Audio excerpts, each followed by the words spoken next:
Genesis chapter 11, New Living Translation. At one time, all the people of the world spoke the same language and used the same words.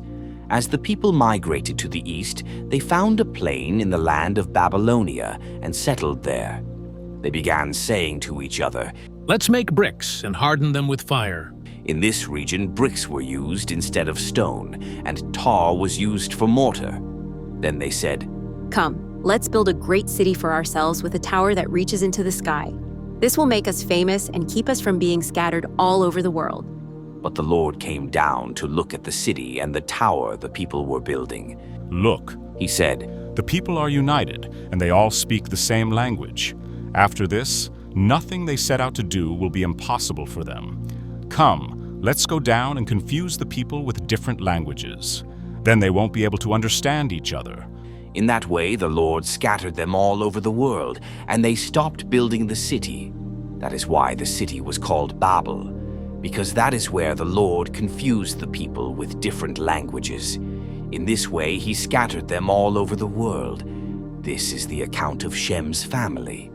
2 years after the great flood, when Shem was 100 years old, he became the father of Arphaxad. After the birth of Arphaxad, Shem lived another 500 years and had other sons and daughters. When Arphaxad was 35 years old, he became the father of Shelah. After the birth of Shelah, Arphaxad lived another 403 years and had other sons and daughters. When Shelah was 30 years old, he became the father of Eber. After the birth of Eber, Shelah lived another 403 years and had other sons and daughters. When Eber was 34 years old, he became the father of Peleg. After the birth of Peleg, Eber lived another 430 years and had other sons and daughters. When Peleg was 30 years old, he became the father of Reu. After the birth of Reu, Peleg lived another 209 years and had other sons and daughters. When Reu was 32 years old, he became the father of Serug. After the birth of Serug, Reu lived another 207 years and had other sons and daughters. When Serug was 30 years old, he became the father of Nahor.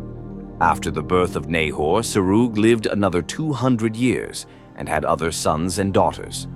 When Nahor was 29 years old, he became the father of Terah.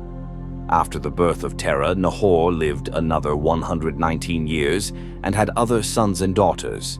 After Terah was 70 years old, he became the father of Abram, Nahor, and Haran. This is the account of Terah's family. Terah was the father of Abram, Nahor, and Haran was the father of Lot. But Haran died in Ur of the Chaldeans, the land of his birth, while his father, Terah, was still living.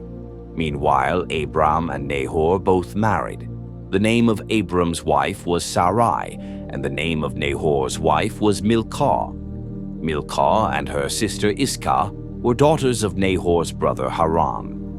But Sarai was unable to become pregnant and had no children.